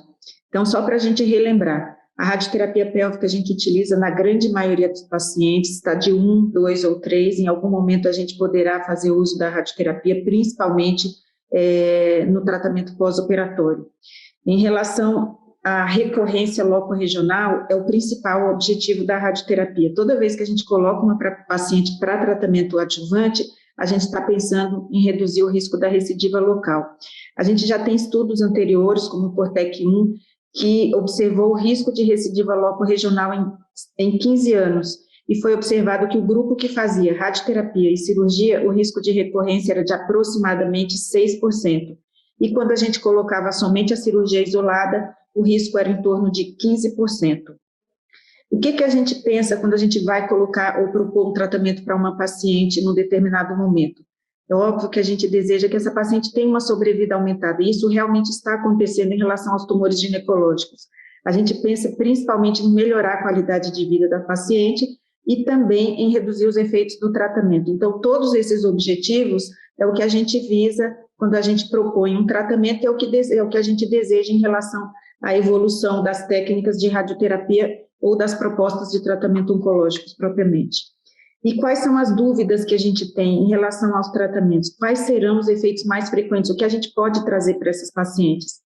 Em tumores pélvicos, quando a gente coloca o tratamento local, a gente pensa que vai ter principalmente efeito gastrointestinal e urinário, que é o que a gente vê com mais frequência realmente nas pacientes que estão tratando tumores de endométrio. E será que a gente pode melhorar esses sintomas? Será que a gente pode aliviar? De que forma? Será que reduzir dose, técnicas de radioterapia, em algum momento, algum desses fatores poderá interferir nos resultados ou nos ganhos que a gente gostaria de trazer para essas pacientes? Então, vale lembrar que existem algumas formas de reduzir efeitos da radioterapia. Nós hoje vamos abordar principalmente em relação às técnicas de tratamento, que é o nosso principal objetivo, que é hoje o que a gente sabe que vai ter interferência no nosso resultado e na melhora da qualidade de vida dessas pacientes. Existem a possibilidade da gente reduzir efeitos com intervenções farmacológicas, por exemplo, fazendo uso de corticoides, supositório, sucralfato e assim por diante. E as intervenções não farmacológicas, que seria sugerir para paciente o uso de dietas ou suplementos. Então, dessas intervenções farmacológicas e não farmacológicas, são abordagens que a gente pode fazer, mas que nesse momento não é o motivo da nossa aula, da nossa apresentação. Então, eu vou falar basicamente das técnicas de radioterapia, que é o que está ao nosso alcance e é o nosso tema de hoje. A radioterapia, ela evoluiu ao longo dos anos e a gente passou por várias etapas de melhora das técnicas de tratamento. Essa técnica que eu vou citar, eu só vou colocar nesse slide, porque, na verdade, é necessário que vocês saibam, porque no Brasil ainda nós temos alguns serviços que fazem uso dessa técnica de tratamento, não é uma técnica mais utilizada rotineiramente, fora do Brasil ela praticamente já não existe, mas nós ainda temos em serviços muito pequenos ainda esse tipo de radioterapia, que significa o quê? Que no momento de fazer o planejamento do tratamento, o médico que vai avaliar o paciente, ele não tem uma avaliação segura do tecido mole, da estrutura que ele está tratando. Ele delimita o volume de tratamento baseado em estrutura óssea. Então, isso aqui é um raio-x de uma paciente que vai tratar um tumor pélvico, e esse tracejado que você vê aqui são áreas de proteção de tecido normal que ele não deseja irradiar. Então, daqui para fora, ela não está recebendo tratamento, mas nessa região aqui de dentro, é uma área que a paciente deverá receber o tratamento. Como é que o médico vai definir o tratamento dessa região, dessa área? Conhecendo a anatomia. Então, ele sabe que ele precisa tratar linfonodo pélvico, linfonodo ilíaco ou linfonodo obturador, e aí, conhecendo a anatomia da paciente, ele vai definir que esse vai ser o alvo. Mas quanto que ela está recebendo de dose em bexiga, quanto que ela está recebendo de dose em reto, não tem como você saber. Com esse tipo de radioterapia, que antigamente a gente chamava de radioterapia 2D ou radioterapia convencional, não é possível saber. E aqui é uma visão lateral da paciente, onde ela está deitadinha aqui, e você vê esse tracejado aqui, protegendo uma região que tem área de tecido que não há necessidade de tratar, você só vê tecido ósseo, só vê aqui, por exemplo, cabeça de fêmur, sacro. Então, é muito difícil de você ter certeza do volume de tecido sadio que está incluído nesse tipo de técnica de radioterapia. Mas isso era só para vocês saberem, mas para o nosso tema, o que vai interessar agora são as técnicas novas. Nós temos algumas técnicas que foram evoluindo ao longo do tempo. Aqui a gente chama de radioterapia 3D e aqui a gente vai chamar de radioterapia com IMRT. Radioterapia 3D ou conformacional, radioterapia de intensidade modulada ou IMRT. Veja a semelhança entre os dois métodos. Os dois vão precisar de tomografia. Qualquer desses métodos vai haver a necessidade da realização de uma tomografia de planejamento, que a gente chama. E aí, o médico vai definir o volume de tratamento dele, essa linha vermelha que você vê, aqui está incluído a região dos linfonodos da área que você deseja tratar, e o que aparece em verde aqui é toda a região que está recebendo dose. Não está sendo necessário receber, por exemplo, nessa região, a gente não tem necessidade de irradiar, por exemplo, alças de Delgado, e veja que uma parte aqui está sendo incluída no volume de tratamento. Então, a radioterapia 3D ou conformacional quer dizer o quê? Que você faz o planejamento com tomografia, que você consegue visualizar o tecido sadio, no caso reto, bexiga, mas a intensidade da radiação vai ser a mesma. Então, por onde passar radiação naquele local, aquele tecido vai receber a mesma dose que o tecido tumoral. E aqui, quando a gente vai para o IMRT, você já vê uma diferença. Ele consegue fazer um contorno exatamente no volume de doença que você deseja tratar. Então, essa área de intestino, que não tem necessidade nenhuma de receber radiação, ela está sendo preservada, está sendo poupada da radiação nesse tratamento. Lembre que é um tratamento que não é feito um dia, são feitos 25, 28 dias de tratamento. Então, se você colocar a paciente para tratar com essa técnica, ela vai durante todos os 28 dias recebendo o tratamento da mesma forma. E aqui, como se você tivesse uma visão anterior da paciente, veja que tudo isso está sendo tratado. Quando você vai para o IMRT, você vê uma área que não recebe radiação aqui no centro, porque não tinha necessidade mesmo, e aqui nessa visão você já começa a ver parte do reto sendo preservada. Então, olha o volume de tecido sadio sendo tratado com 3D e o volume de tecido tumoral apenas sendo tratado com IMRT. Então, essa foi a evolução que a gente teve ao longo dos anos com a radioterapia e que hoje é muito importante para a gente pensar quando a gente vai propor o tratamento para paciente. Existem vários estudos que tentou comprovar o papel do IMRT, né? Se realmente era eficaz, se realmente era seguro você colocar esse tipo de tratamento para as pacientes. E aí no JCO também foi colocado alguns artigos, esse é um deles, que tentou avaliar os sintomas das pacientes prévio ao tratamento, 1 ano depois e 3 anos depois. E aqui, veja que a gente tem um pico nas 5 semanas de tratamento, que 5 semanas é quando a paciente está praticamente no final da radioterapia. Aqui a gente vê essa linha contínua, que são as pacientes que estão fazendo o tratamento com IMRT, e a linha tracejada, a linha contínua para a paciente que está fazendo o tratamento com IMRT e a linha tracejada para a paciente que está fazendo a radioterapia conformacional. Então, essa é a diferença entre elas. Então, na 5ª semana de tratamento, que seria o pico para a paciente apresentar o sintoma, aqui com o IMRT, ela tem aproximadamente quase metade de menos efeito que aquelas pacientes do 3D. Então, vale lembrar que sempre a gente vai considerar os 2 métodos, pensando principalmente no efeito tardio ou no efeito que a paciente vai apresentar na fase aguda. E aqui, mesmo 1 ano após a radioterapia, para as pacientes que fizeram 3D, você ainda vê o sintoma da diarreia presente aqui nessa etapa da vida da paciente. E aqui a paciente que fez o IMRT, ela se mantém de forma contínua, apresentando o risco de ter diarreia, menos que 10% das pacientes, mas você já não vê mais a subida, ela se mantém estável, você não tem um aumento do número de sintomas ou de pacientes que eventualmente apresentem o sintoma.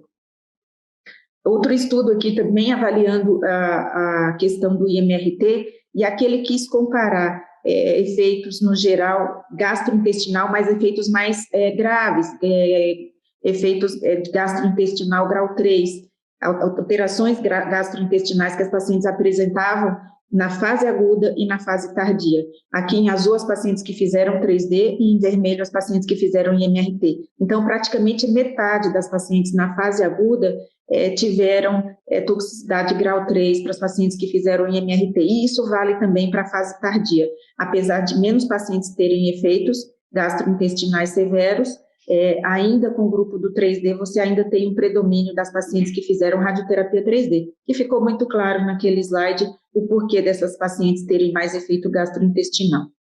Esse outro estudo foi para mostrar para a gente, novamente, de uma maneira bem clara e objetiva, a diferença entre o IMRT e o 3D. A toxicidade que você vai ter, basicamente, é por isso.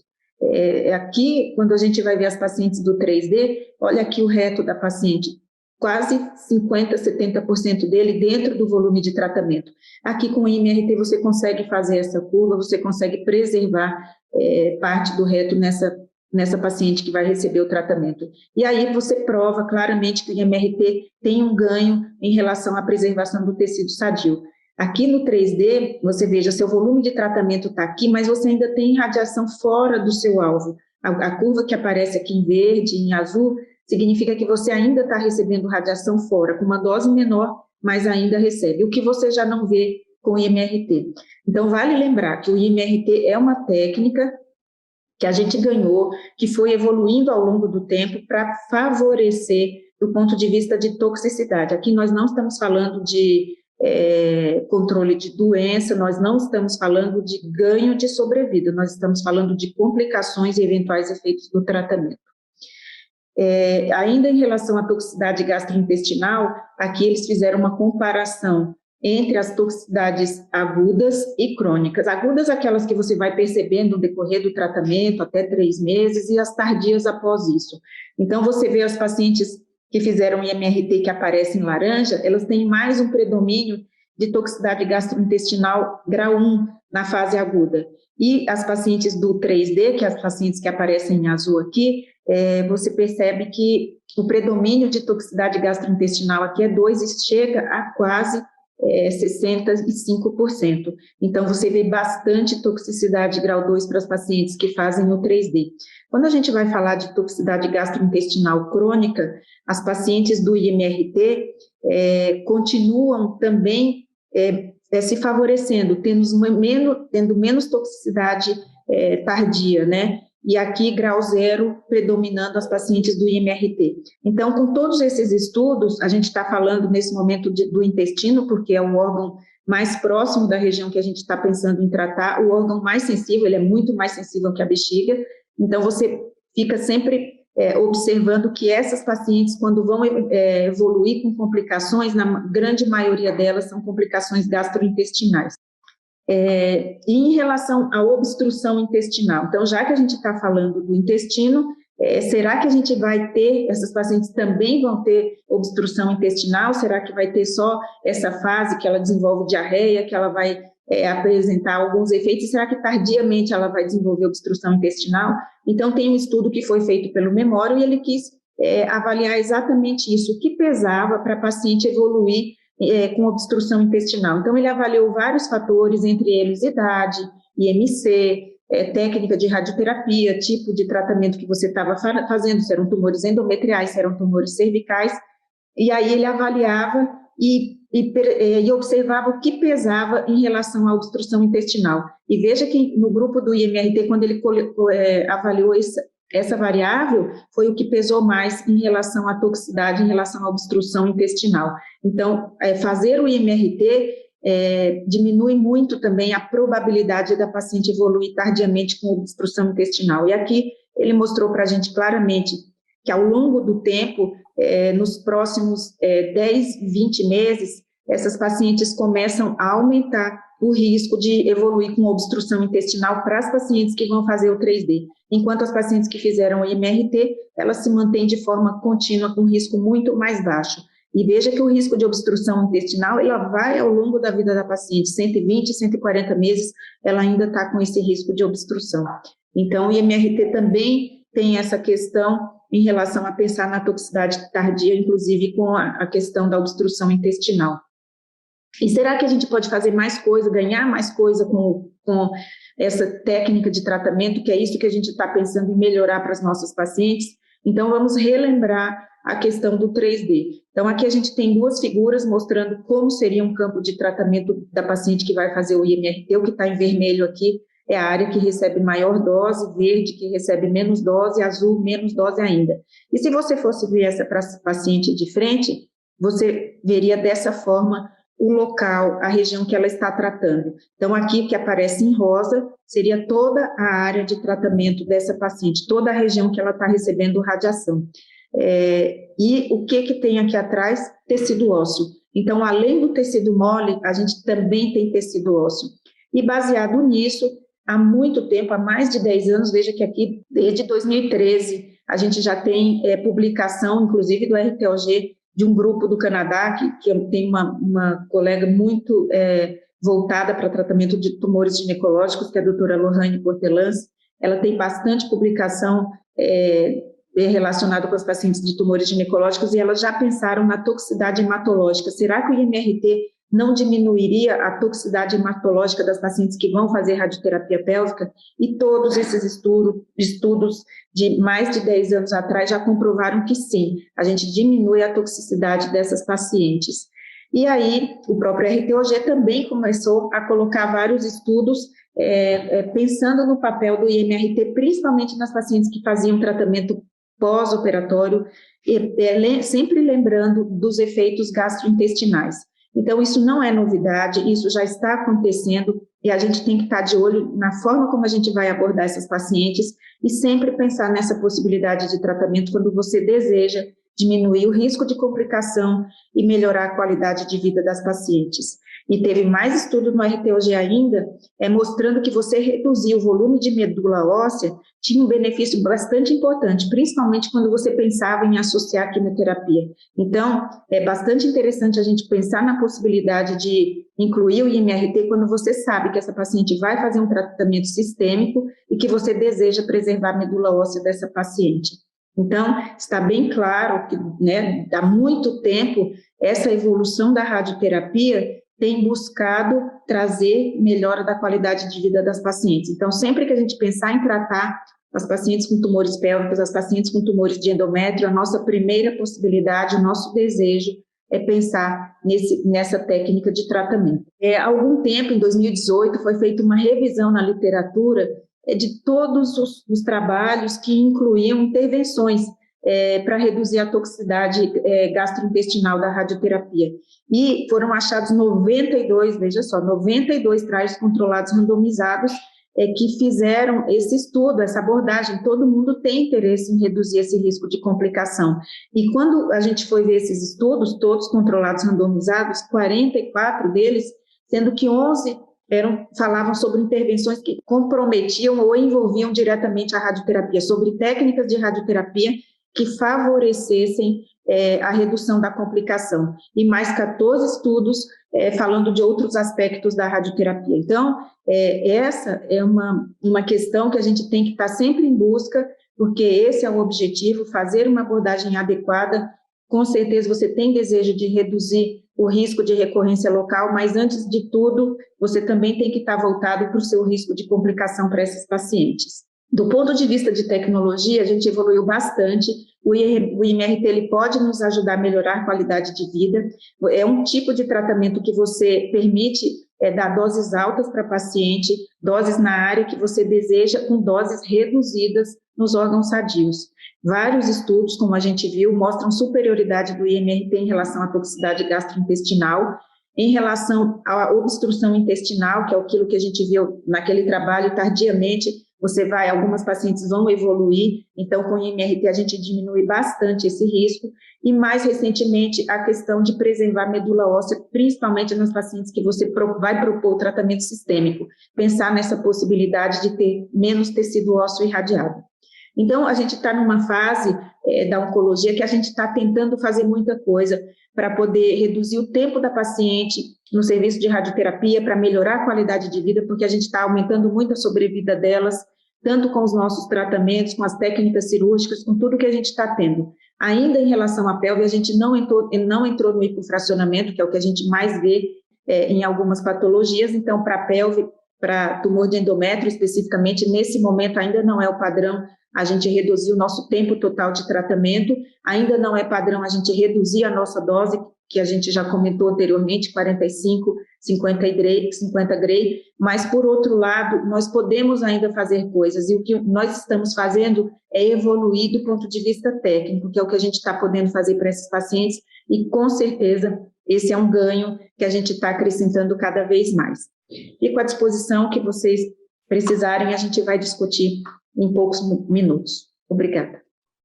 Parabéns pela aula, doutora Paula. Muito interessante ver como a evolução técnica e tecnológica tem mantido resultados oncológicos dos nossos pacientes e diminuindo efeitos colaterais, melhorando qualidade de vida. E isso vai na linha de todas as demais palestras, o que é algo muito gratificante.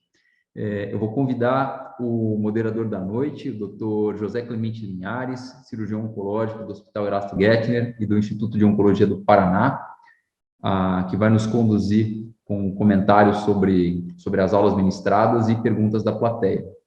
Boa noite, doutor Linhares. Oi, boa noite. Obrigado pelo convite. Eu chequei aqui, não tem nenhuma pergunta da plateia, então nós vamos tentar estimulá-los um pouquinho. As aulas foram muito boas, eu acho que fica muito pouca dúvida, digamos assim, a abordagem foi super completa, mas eu queria deixar talvez algumas perguntas para o pessoal responder. Para o Reitan, eu queria perguntar se existe alguma comparação de custo-efetividade entre a robótica e a laparoscopia, né, no sentido de dizer assim, olha, se você fizer esse tipo de tratamento, você tem então um menor índice de complicação, isso diminui o custo final do tratamento do paciente. Para o meu amigo Fábio Fim, eu queria perguntar assim, o quanto que, se ele acha que o linfonodo sentinela veio para ficar e se a correlação com a metástase retroperitoneal do linfonodo sentinela só com a injeção pélvica ela é segura, né? Obrigado para a Carolina, só falou de quimioterapia, mas eu queria saber se existe lugar para a gente usar a hormonioterapia no tratamento dos cânceres de endométrio. E para a Paula, eu queria fazer uma pergunta, porque isso sempre me intrigou, cada vez que eu tento indicar esse tipo de procedimento, me dá dois tipos de dor de barriga, mas assim, qual é a taxa de segurança que ela vê no uso da radioterapia exclusiva para as pacientes com câncer de endométrio inicial? Começo eu, então, Toliates. Tem alguns estudos de custo-efetividade, especialmente com câncer de endométrio, mostrando que a cirurgia minimamente invasiva, que o robô teria uma diminuição até de custo comparado à laparoscopia e cirurgia aberta. Qual que é a questão? São um pouquinho tendenciosos os estudos, porque, primeiro, que eles não consideram honorário médico, no geral eles incluem os pacotes de internação que são usados nos Estados Unidos, e lá muitas das internações são por pacote, então, na verdade, o hospital recebe o mesmo valor e precisa cobrir o tratamento com aquele valor. Então, se entra o mesmo valor e você só pega o que é complicação, você acaba, né, diminuindo essa diferença de custo, porque se aqui no Brasil não, a gente paga por tipo de procedimento, então a cirurgia aberta ela é mais barata, a cirurgia laparoscópica um pouco mais cara e no geral a cirurgia robótica acrescenta aí talvez 100% de custo na maioria dos procedimentos. Tem alguns estudos nessa linha, mas nenhum deles é muito robusto. Eu diria que hoje é muito difícil você provar que a cirurgia robótica, por uma diminuição de custo, vale a pena comparada à laparoscopia. Agora, em relação à laparoscopia, a cirurgia aberta, sim, tem uma redução de custo de morbidade por conta da diminuição da complicação de parede, que isso são dos estudos relacionados ao câncer de endométrio. Legal. Boa noite, Dr. Linhares, tudo bem? Dizer primeiro que eu sou um fã do senhor, acho que a pessoa que o senhor então eu sempre quero engrandecer aí, tá? Para mim é uma honra estar junto com o senhor na mesma mesa. E agradecer de novo e parabenizar o Daniel pelo evento. Acho que a primeira pergunta é se o Sentinela veio para ficar. Eu acho que sim. Eu acho que o Sentinela veio para ficar, muito provavelmente porque a Carol vai responder isso para nós depois.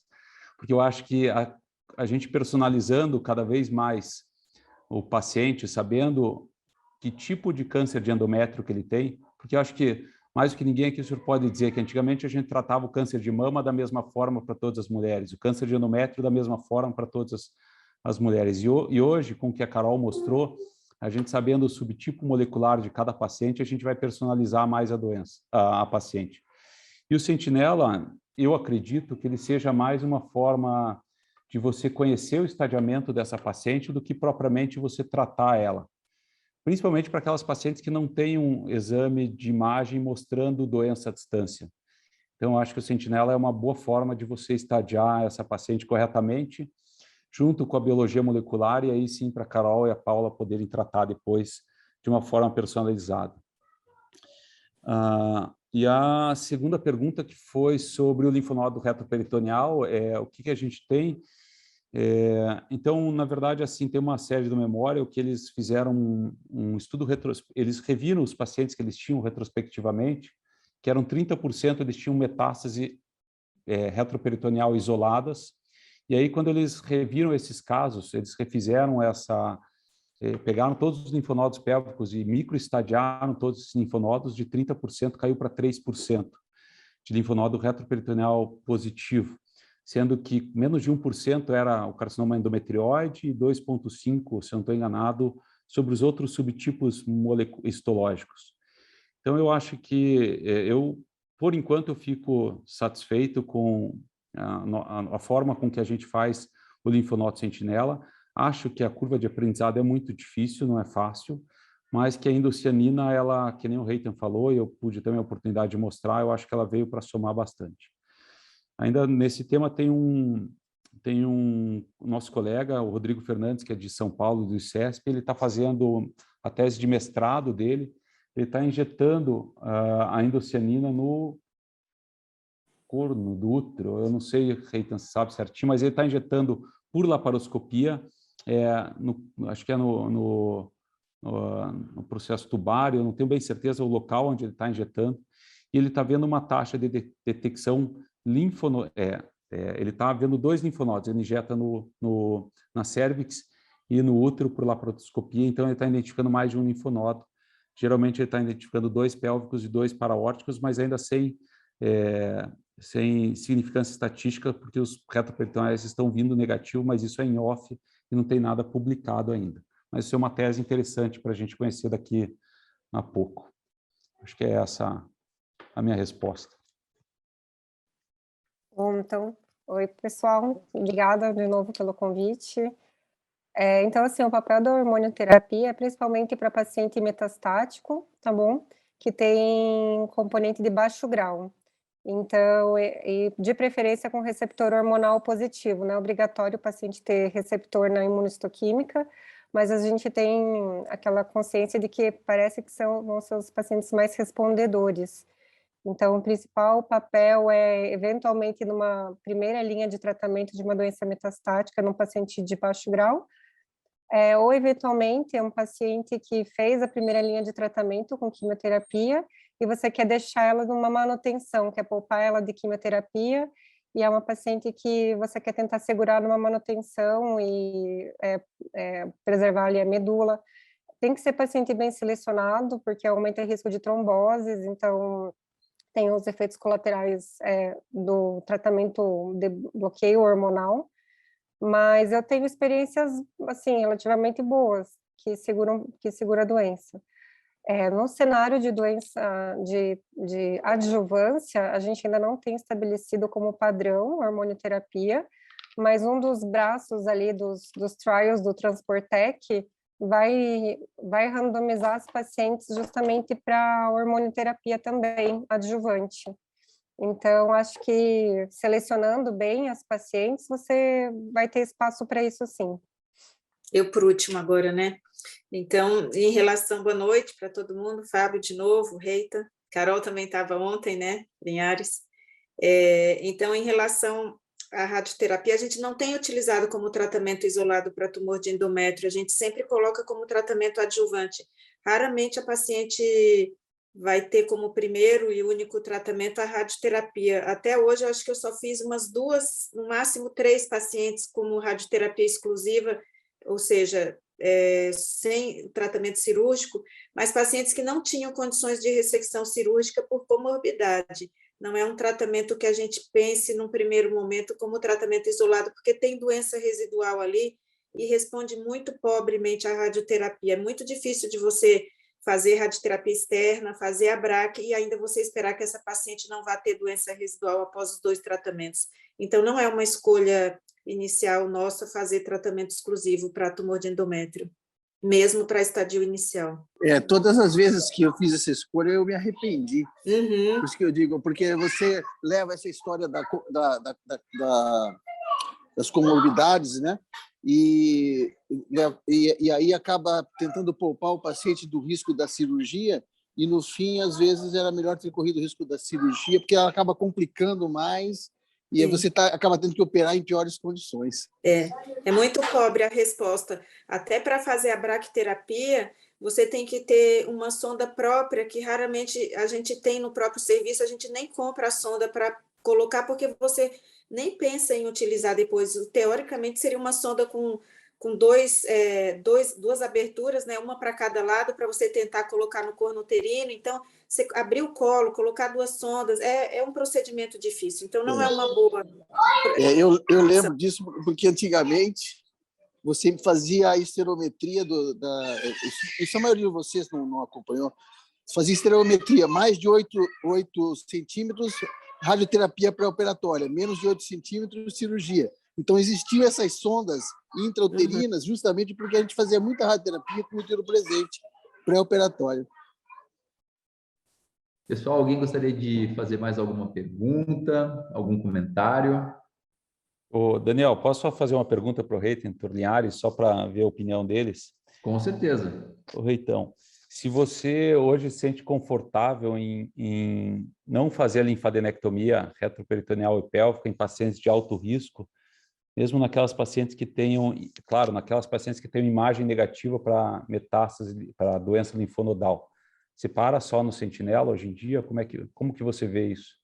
O que você acha? Eu acho que eu já fui mais progressista e hoje eu me considero um conservador, assim. Eu continuo fazendo linfadenectomia, eu faço sentinela para pesquisar micrometástase, mas eu continuo fazendo linfadenectomia para alto risco, sabe? Eu acho que o LAC me botou um pouquinho assim mais conservador e não tão baseado nas coisas que eu acredito quando a evidência não é muito forte, sabe? Sim. Então a gente sabe, tem uma evidência crescente, provavelmente vai ser só sentinela, mas eu acho que assim tem um estudo clínico randomizando esses pacientes que é brasileiro, tem 2 estudos clínicos no mundo randomizando. Um é o ALICE, né, que eu comentei, e tem outro estudo italiano. Então, assim, eu tenho, na verdade, proposto para os pacientes participarem do estudo. Eu digo, participa do estudo, que eu acho que é a melhor opção. E de forma geral, eu digo que o padrão ainda é a linfadenectomia. O consenso europeu é pró-linfadenectomia e os americanos são mais pró-sentinela, assim, acho que tem a ver com as escolas também. Eu tenho algumas pacientes tratadas com linfadenectomia que no geral você vê que o prognóstico deveria ser melhor e elas têm um prognóstico, assim, eu tenho a sensação de que tem algum benefício, não saberia especificar quanto, mas eu tenho a sensação que ainda tem um benefício. Também baseado nos estudos que eu mostrei ali, a qualidade da linfadenectomia para o câncer de endométrio. Então, para alto risco, é o único grupo que eu ainda faço. Legal.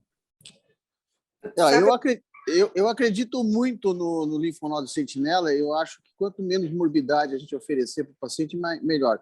Então, e muitas das nossas pacientes, elas não têm performance para receber uma linfadenectomia radical, assim, né? Muitas às vezes são idosas, têm outras comorbidades. Então, eu acho que o paciente para linfadenectomia, assim, de princípio mesmo, acho que ele precisa ser muito bem escolhido para a gente não oferecer um tratamento pior do que a doença, né?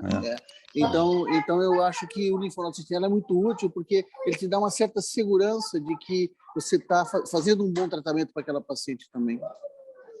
Legal. Estou de acordo, Tornars. Posso fazer uma pergunta, Daniel, para os cirurgiões? Com certeza, Paula, fica à vontade. Eu fico em dúvida, por exemplo, qual paciente dessas que alguns cirurgiões abordam as pacientes achando que vai achar uma lesão benigna e ocasionalmente ela acha um tumor inicial de endométrio, ele não faz a cirurgia oncológica, não faz a abordagem do linfonodo sentinela. Vocês acham que as pacientes de estadio 1, quem mereceria, por exemplo, você rever essa questão do linfonodo sentinela quando não foi feito naquele primeiro momento? Hoje eu só reopero pacientes de alto risco, assim, mais de 50% de invasão, G2, G3, invasão linfovascular. Aí eu ainda tenho uma tendência a oferecer, e daí não dá para fazer o sentinela, porque não tem mais útero, você acaba tendo que fazer linfadenectomia, né? Mas eu diria que, de forma geral, isso aí corresponde, dentro do câncer de endométrio, a 10% das pacientes, assim. É bem raro, eu tenho visto cada vez menos no consultório, então isso é bom, acho que as pessoas estão oferecendo mais esteroscopia, estão fazendo menos essas cirurgias para ver por que está sangrando, para tratar sangramento sem diagnóstico. Então, no geral, eu ofereço para pacientes de alto risco. Para as outras todas, a gente, até no NCCN, já é considerado padrão fazer exame de imagem e você pode acompanhar os pacientes. Se for baixo risco e risco intermediário, no geral, assim, o risco é bem pequeno. Eu sei que às vezes para quem faz radioterapia, né, o radio-oncologista, sempre parece que falta uma informação para você decidir, né? E talvez você pudesse evitar um pouco mais de radioterapia pélvica, né, e fazer talvez só BRAC, mas de forma geral a gente só tem reoperado os pacientes de alto risco, e com ressalvas, isso que o Dr. Linhares falou, às vezes você tem um paciente que você vai pisar um pouquinho no freio conforme performance, né, e às vezes uma paciente muito obesa é difícil, você vai acabar tendendo a equilibrar, mas eu ainda faço para alto risco, sim. Tá, joia. Obrigada, Reitan. Eu estou bem de acordo com o Reitan e acho que muitas vezes essas pacientes a gente precisa reestadiar melhor, né? Então, um bom exame de imagem, discutido com o radiologista, nos ajuda a decidir também nessa tomada de decisão, né? Mas eu estou totalmente de acordo com o Reitan. Tá bom, obrigada, Fábio. E uma enquete curta para ouvir a opinião de vocês, nesse cenário que o Reitan comentou, paciente CN0 que fez a cirurgia não é elegível clinicamente a fazer linfadenectomia, e preenche critérios do Portec 2 para BRAC exclusiva. Vocês ficariam todos tranquilos em fazer BRAC exclusiva? Eu particularmente fico. E eu não vi, das pacientes que tratei nesse cenário, nenhuma falha linfonodal pélvica exclusiva. Qual a opinião de vocês? Eu concordo. Eu acho que essa de fato, a impressão que eu tenho para esse grupo de pacientes, que o importante é a BRAC, e especialmente pacientes, assim, o risco linfonodal acaba sendo muito baixo, né? Muito difícil a gente ver recidiva linfonodal isolada, assim, especialmente nesses grupos. Então, eu concordo, eu tenho essa impressão.